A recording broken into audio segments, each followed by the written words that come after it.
Последние годы нашими добрыми соседями стали распространяться всевозможные видеоролики, где говорится о карачаевской породе лошадей, якобы первенствующей среди остальных, в том числе и кабардинской породы лошадей.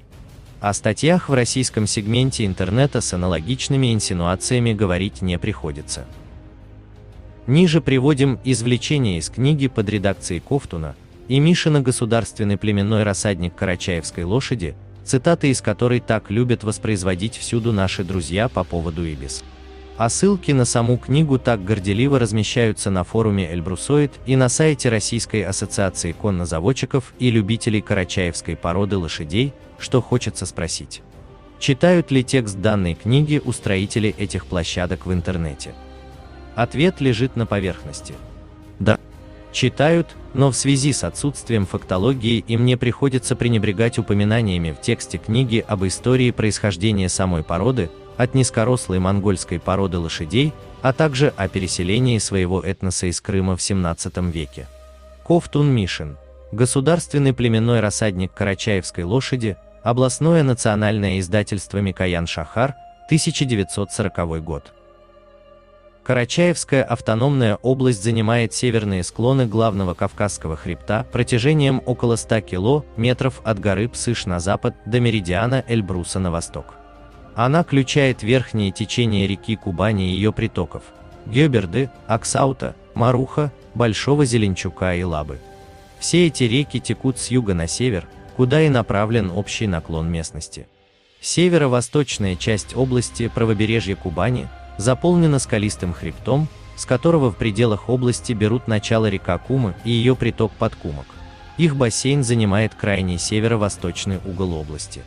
Ниже 500 метров над уровнем моря расположена только узкая северная полоса Карачаевской области и долины рек, глубоко врезающиеся в горы. Вся территория области в количестве 10,8 тысяч квадратных километров представляет горный рельеф, из которого только 10–15% могут быть использованы под паши, а остальные земли в своем большинстве являются прекрасными горными альпийскими и субальпийскими пастбищами, сенокосными участками. Свыше 30% территории области занято лесом и кустарниками. История карачаевского народа еще не написана. Памятники археологии и материальной культуры, освещающие эпоху Средневековья, с X века, говорят о давней заселенности Карачая, скотоводческом хозяйстве населения. Беглецы-выходцы из различных народов, населявших Кавказ, преследуемые у себя на родине, находили приют в верховьях Кубани, в непроходимых лесах и ущельях, и впоследствии ассимилировались с коренными жителями-карачаевцами.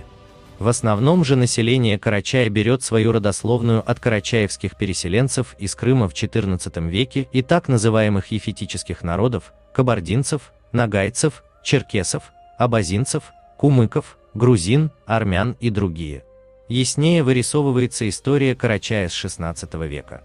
Борясь с османскими, абхазскими, нагайскими, черкесскими и кабардинскими феодалами, Карачай наконец попадает в вассальную зависимость от кабардинских князей и под протекторат Турции.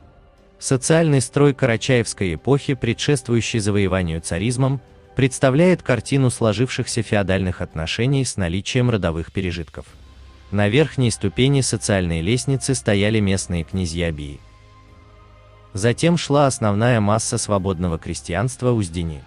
На нижней ступени стояли зависимые крепостные и рабы-кулы. История завоевания Карачая – одно из звеньев колониального похода царизма на Кавказ.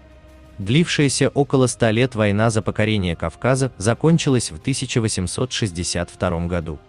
Царизм, устанавливая в Карачае колониальный режим, применял свои обычные методы – смычку с местными социальными верхами и мусульманским духовенством, насильственную русификацию и разжигание национальной розни. Экономическое положение трудящихся Карачая до Октябрьской революции было чрезвычайно тяжелое. Все лучшие земли концентрируются в руках княжеско-помещичьих элементов, невероятно быстро происходит обезземеливание основных масс крестьянства. Резкое классовое расслоение в ауле видно из того, что в то время как отдельные кулацкие хозяйства имели скота 5–6 тысяч мелкого, до 2000 голов крупного и лошадей 1000–2000 тысячи голов, 40% хозяйств вовсе не имели овец. Свыше 10% не имели крупного рогатого скота, а 20% хозяйств было безлошадным. Тяжелое экономическое положение малоземельных и безземельных крестьян усугублялось разбросанностью и дальнеземельем угодий. С чрезвычайным недостатком пахотных земель и необходимостью арендовать вне Карачая казенные, частные и станичные земли Терской и Кубанской областей. При этом карачаевцы как субарендаторы подвергались зверской эксплуатации. Например, кабардинские князья, снимавшие у казны в аренду эльбрусские пастбища по 10 копеек за десятину в год, перепродавали их карачаевцам по 10-15 рублей за ту же десятину. Ежегодная сумма арендных платежей, уплачиваемых крестьянами Карачая, достигала 750-800 тысяч рублей, что составляло до 35% годового бюджета населения. Вытесненная русским самодержавием из плодороднейших земель предгорий на бесплодные и голые скалы, трудящиеся Карачая были обречены на вымирание. Положение беднейшей части крестьянства, разоренного царским правительством, настолько было безвыходно, что оно принуждено было идти в Карынджалчи, то есть работать только за кусок хлеба без получения заработной платы от нанимателя. Характеристика современного конского состава ГПР. Коневодческие фермы укомплектованы конным составом карачаевской породы и незначительным количеством ее производной. Многие привыкли считать, что карачаевская лошадь не самостоятельная порода лошадей, а отродье кабардинской породы. Не собираясь подробно разбирать происхождение карачаевской лошади, укажем только, что по историческим данным карачаевцы, переселяясь на Кавказ в конце XIV века из Крыма, привели с собой свою оригинальную лошадь монгольского корня, которая и послужила фундаментом для создания карачаевской породы. Кабардинцы же жили на Кавказе издавна и имели свою лошадь. Уважаемые зрители, прошу заметить. Оригинальную лошадь монгольского корня. Трудно проследить за тем, какому влиянию подверглась карачаевская лошадь, какая порода повлияла на ее современный тип, но факт, что карачаевская лошадь образовалась от лошади монгольского корня. Тип современной карачаевской лошади указывает на то, что влияние других пород было незначительным, а что касается ее некоторого сходства с кабардинской лошадью, это, видимо, является результатом некоторого смешения этих двух пород в силу географической близости их. Какая из этих пород подверглась большему влиянию со стороны другой, сказать трудно. Во всяком случае, провести резкую грань между ними часто затруднительно, несмотря на довольно значительную разницу в экстерьере и типе лошадей. Современный тип и экстерьер карачаевской породы характеризует эту лошадь как выносливую, неприхотливую к условиям содержания, подвижную, совкую, в езде главным образом под седлом, прекрасную как вьючное животное в горных условиях. Еще раз повторюсь, вьючное животное. И это описание о карачаевской породе лошадей даны научными сотрудниками до 1943 года. Заметьте, до депортации карачаевцев, так как они говорят, что из-за депортации народа карачаевские лошади переименовали в кабардинскую. Как можно переименовать в кабардинскую лошадь таких мелких монгольского типа лошадей? Смотрите на это фото и сравните лошадей, как можно переименовать такую мелкую лошадь монгольского корня в кабардинскую. Лучшими из горских лошадей считаются кабардинские. Они обыкновенно несколько рослее лошадей других кавказских пород. Карачаевский жеребец Гранат, рыжей масти, год рождения 1929. Из ФТВ колхоза Лени и Джол, аул Каменемостский, участник пробега вокруг Кавказского хребта. Будучи снегоочистителем на Кулухорском перевале и совершив в труднейших условиях переход за 49 дней свыше 3000 километров, пришел к финишу бодрым и здоровым. Жеребец Гранат был снегоочистителем в Кавказском пробеге, хотя и в этой книге, которую цитируют всюду наши друзья, карачаевская порода лошадей – это подтип, отродье кабардинской породы с большей примесью монгольской лошади. А вот что писали о карачаевской лошади другие ученые и видные деятели XIX-XX веков. Об этой же малорослой карачаевской породе лошадей пишет и Дьячков Тарасов. Кое-как вырастив лошадь, он спешит ее продать. Однако цена на этих лошадей стоит невысокая.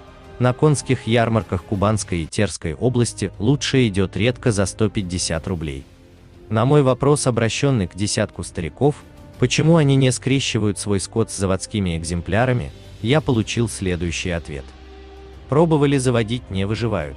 Вот если бы нам дали земли на плоскости, тогда можно было и овец завести породистых, и лошадей.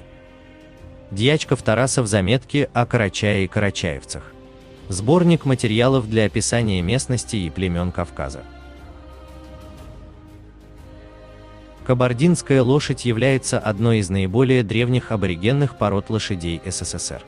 Исходные формы ее начали существовать, вероятно, еще до нашей эры. Кабардинская лошадь – продукт сознательного, хотя и своеобразного вмешательства человека, выводившего в условиях превосходных предкавказских степей определенный тип резвой верховой выносливой лошади. Еще в XVI веке кабардинская лошадь пользовалась популярностью не только на Кавказе, но и Московской Руси, а впоследствии XVII-XVIII век начала проникать даже в юго-восточную часть Европы, Румыния, Венгрия. В Карачае, частично в русских районах и в некоторых конных заводах распространена карачаевская лошадь. Она отличается от кабардинской более тяжелой и простой головой с прямым профилем, короткой шеей, менее выраженной холкой, меньшим ростом при большей длине туловища, обхвате груди и пясти. Более приземист, а верховой тип выражен слабее. Резко выраженных отличий между кабардинской и карачаевской лошадью нет. Встречается много животных переходных форм, поэтому считать карачаевскую лошадь самостоятельной породой нет оснований. Происхождение карачаевской лошади мало выяснено. Возможно, что в ее основе, учитывая исторические данные, лежит монгольская лошадь, в дальнейшем подвергшаяся значительному влиянию кабардинской. Едва ли карачаевская лошадь будет иметь самостоятельный путь развития.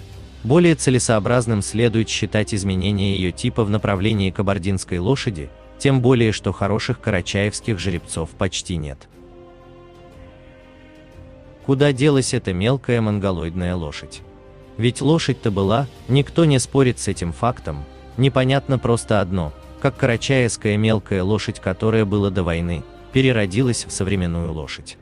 Та лошадь, которая описана во всех источниках не раз, даже фотографии есть. Куда она делась? Никакая селекция за 20-30 лет не сможет изменить лошадь настолько.